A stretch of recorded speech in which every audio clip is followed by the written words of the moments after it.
Hello friends, कैसे हो आप लोग। आई होप आप लोग फिट एंड फाइन होंगे।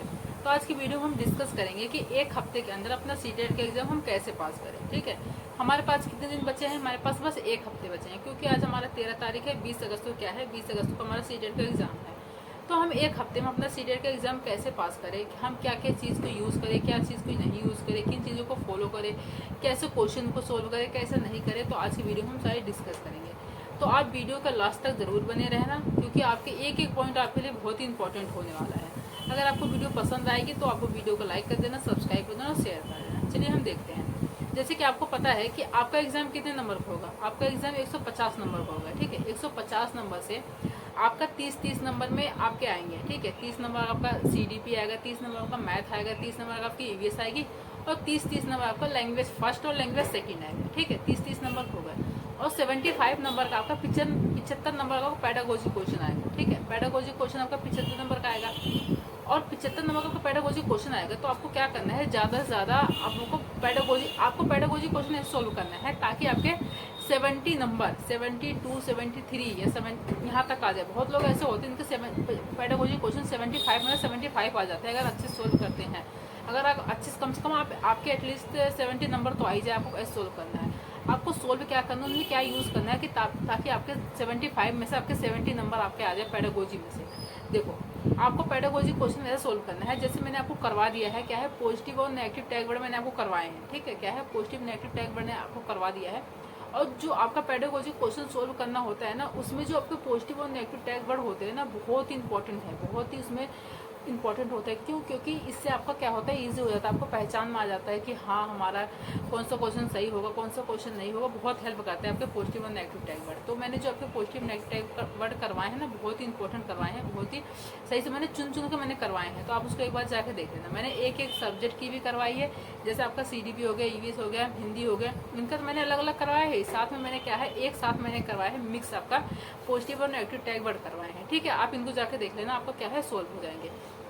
अब आपका क्या आ जाता है, आपको क्वेश्चन सबसे मेन बात क्या है आपकी इसमें, सबसे मेन बात आपकी ये है कि जब आप एग्ज़ाम हॉल में है, जब आपके सीटेट के एग्ज़ाम आप देने बैठे हैं एग्ज़ाम हॉल में, तो आपको खुद को क्या मानना है, खुद को आपको ये मानना है कि आप एक टीचर हो। ठीक है, आप टीचर बन चुके हो। ठीक है, आप टीचर हो और बच्चा जो है, बच्चा क्या है, खुद का बच्चा है, आपका बच्चा है। जैसे कि अब आप हो, अभी आप हो अपने, आपका खुद का बच्चा है। अगर आपके टीचर है जो है, अगर मार देता है, कोई भी आपके बच्चों को मार देता है, अगर आपको कोई बच्चे मार देता है या कुछ कह देता है, ठीक है, कुछ भी, तो बच्चे रोने लगते हैं, तो आप एक क्या है, आपका बच्चा है, तो आपको क्या है, दुख होता है कि हाँ, मेरे बच्चों को ऐसे मार दिया, जरा सी गलती थी तो ऐसे मार दिया, तो आपको दुख होता है। ठीक है, आपको देखा नहीं जाएगा। तो ऐसे ही आपको क्या करना है, बच्चों के साथ करना है। बच्चों को क्या है, अपना बच्चा मानना है कि अगर आप कोई सी भी टीचर क्या है, कोई भी अगर आपके बच्चों को क्या है पनिशमेंट दे देता है, कुछ भी कह देता है, तो आपका बच्चा क्या है, दुखी हो जाएगा, आपका बच्चा रोने लगेगा।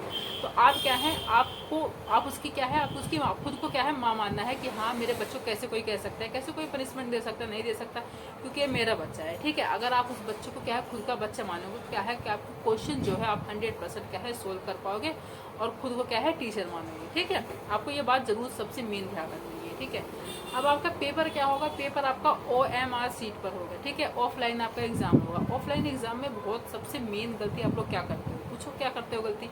देखो, ऐसा होता है कि आप जैसे कि क्वेश्चन करते हो, सारे क्वेश्चन क्या है सोल्व करते जाते हो। अब जो गोला भरने का होता है, सब बहुत से ऐसे होते हैं कि सारे क्वेश्चन सोल्व कर लेते हैं, टिक कर लेते हैं कि हमारा ये होगा, फर्स्ट का ये होगा, फर्स्ट सेकंड का ये, थर्ड का ये, ऐसे करने के बाद लास्ट जब आते हैं, लास्ट टाइम पर आप क्या करते हो, तब गोला भरना शुरू करते हो। 150 गोले तब भरते हो। अब आप बताओ, सारे क्वेश्चन टिक कर लोगे, टाइम लगेगा, आपके पास ज़्यादा टाइम नहीं बचेगा। अब आपके लास्ट टाइम पर आप 150 गोले भरोगे, कितना आप जल्दी भरोगे, जल्दी खराब भी हो जाएंगे गोले, जल्दी से भर भी नहीं पाओगे आप गोले।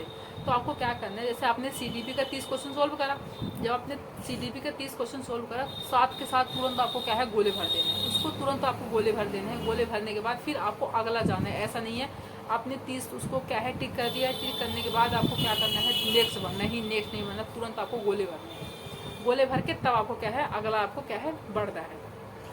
अब इसमें आपको और दूसरे पॉइंट आपको क्या ध्यान देना है, जब आपको क्वेश्चन आप पढ़ रहे हो, क्वेश्चन को ना एक नहीं 2 बार, क्वेश्चन को आपको 2 बार पढ़ना है, पॉइंट को भी 2 बार पढ़ना है। ठीक है, और क्वेश्चन को जब पढ़ रहे हो ना आप, दो बार पढ़ने में क्या होता है, देखो 2 बार पढ़ने जैसे कि कभी कभी हड़बड़ी में हम क्वेश्चन को ऐसे पढ़ लेते हैं, लास्ट में हम नहीं देखते हैं कि हमारा क्वेश्चन नेगेटिव में नहीं है या सही है, नेगेटिव में पूछा जा रहा है या पॉजिटिव में क्वेश्चन पूछा जा रहा है। बहुत बच्चे ऐसे होते हैं उनको आंसर तो पता होता है कि हमारा ये होता है, लेकिन जब बाद में हमारी क्या आती है, आंसर की आती है ना, बाद में देखते हैं अरे ये तो क्वेश्चन तो नेगेटिव में पूछा था, हमने पॉजिटिव में कराया है, अरे ये तो पॉजिटिव में पूछा था, हमने इसको नेगेटिव में कर लिया, हमने क्वेश्चन को क्या है ध्यान से पढ़ा नहीं। ध्यान से आपको सबसे मेन बात यही होता है, गलती करते हैं कि हम क्वेश्चन को पूरा नहीं अटेम्प्ट करते हैं, और पॉइंट जो होता है पॉइंट को भी आपको पूरा अटेम्प्ट करना है। पॉइंट को पूरा अटेम्प्ट ऐसा करना है, आपको पढ़ना है जैसे कि अभी कुछ होते हैं, अभी मैंने आपको बताया कि आपको क्या है पॉजिटिव और नेगेटिव टैग वर्ड देख दिए, आपको क्या है आंसर पता चल जाएगा कि आपका क्या है, कौन सा क्या है पॉजिटिव और कौन सा नेगेटिव है टैग वर्ड देखने से। लेकिन टैग वर्ड में भी क्या आपका,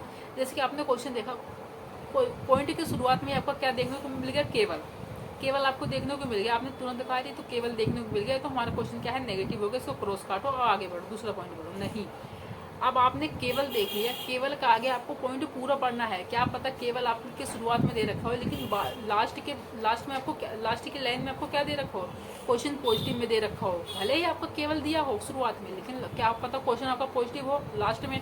तो इसलिए पॉइंट को आपको क्या है पूरा पढ़ना है, पूरा पढ़ने के बाद तब क्या है पॉइंट को आपको आगे बढ़ना है। ऐसे भी होता है, कितनी बार होता है, मैंने बहुत को देखा है कि क्या है ऐसे कि पूरा पॉइंट नहीं पढ़ते, केवल के आगे बढ़ जाते हैं, ठीक है। क्योंकि जब मैंने एग्जाम दिया था तो मैंने भी ऐसी गलती की थी, तो इसलिए मैं आपको बता रही हूँ, ठीक है। और आपको आगे क्या करना है, पॉइंट क्वेश्चन को पूरा पढ़ना है, क्वेश्चन को पॉजिटिव और नेगेटिव टैग वर्ड देख के, पॉजिटिव और नेगेटिव पूछा गया देख के पढ़ना है, ठीक है। अब आगे आपको क्या करना है, जैसे कि आपका जैसे पैसेज आता है, क्या है पैसेज आता है, पैसेज में आपको क्या गलती करते हो, जैसे कि आपका पैसेज आपकी हिंदी, इंग्लिश और संस्कृत, मैं तीनों के लिए बता रही हूँ, ठीक है। अब जब आप पैसेज पढ़ रहे हो, पैसेज पढ़ने के बाद आपके 2 पैसेज आएंगे, एक पैसेज आपका 8 नंबर का आएगा, एक पैसेज आपका 7 नंबर का आएगा। इसमें कम से कम 3-4 नंबर का कितने आते हैं, ग्रामर का क्वेश्चन आता है। ग्रामर क्वेश्चन बिल्कुल हाई लेवल का नहीं आता है, हाई लेवल का आपका क्या बेसिक सब आपका ग्रामर आता है, जैसे आपका समास हो गया, अलंकार हो गया, संधि हो गया, उपसर्ग हो गया, प्रत्यय हो गया, ये यहाँ सबसे आपके पूछ जाएंगे।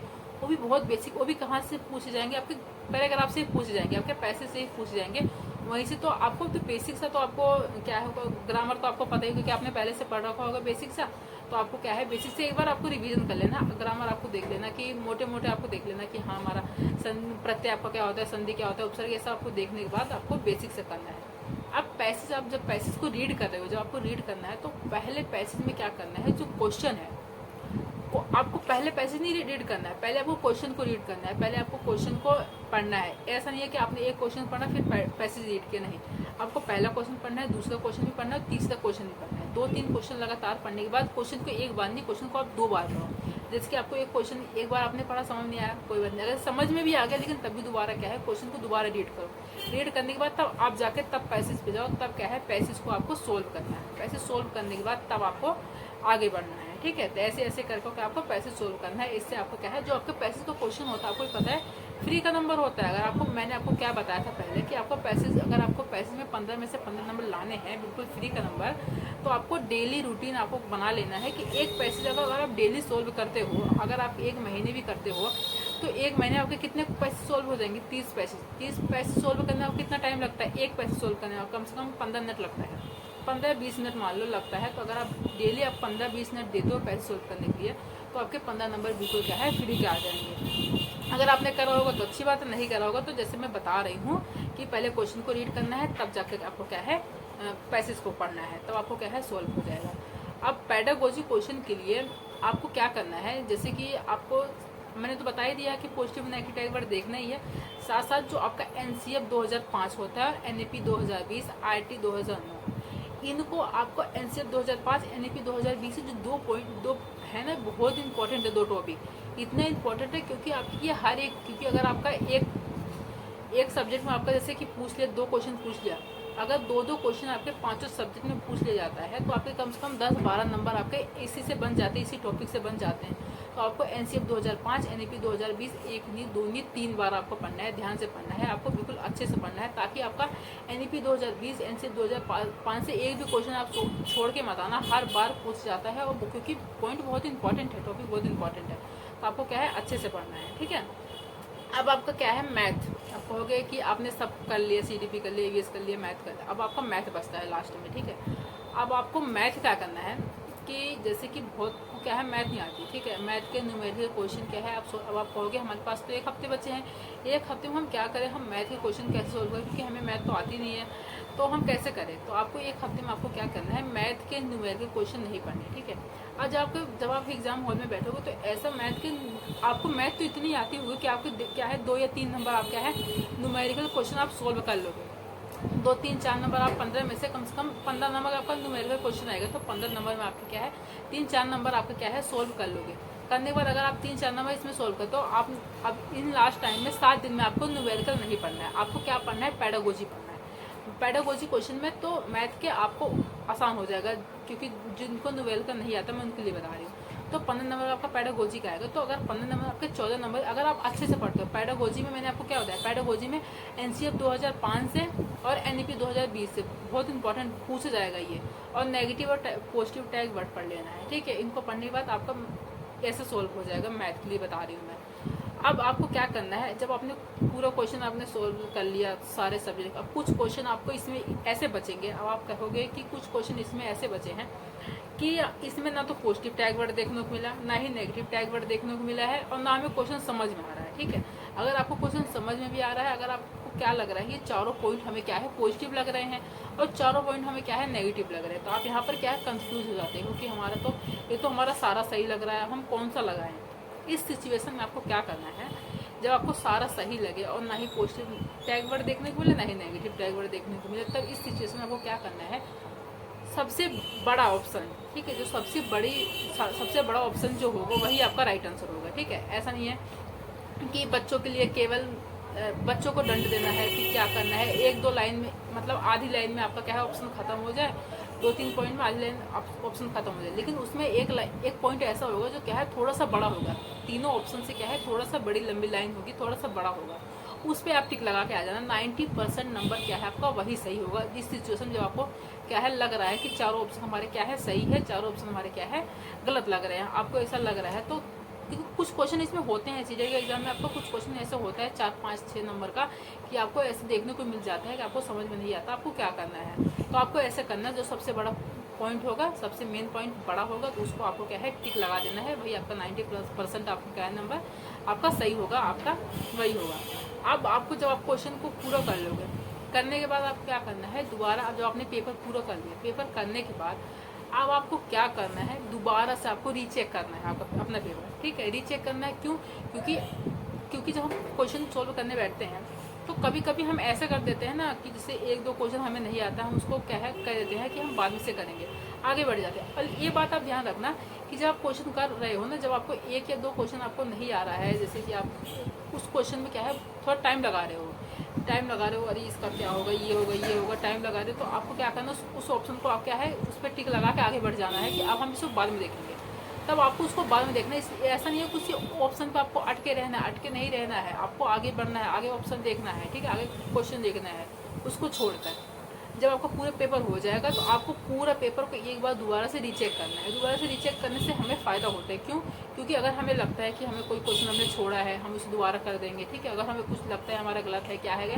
दोबारा से आपको चेक करना होता है। रीचेक आप जरूर करना, हर एक पेपर, इसी पेपर में नहीं कोई सा भी पेपर होता है, रीचेक तो करना ही पड़ता है।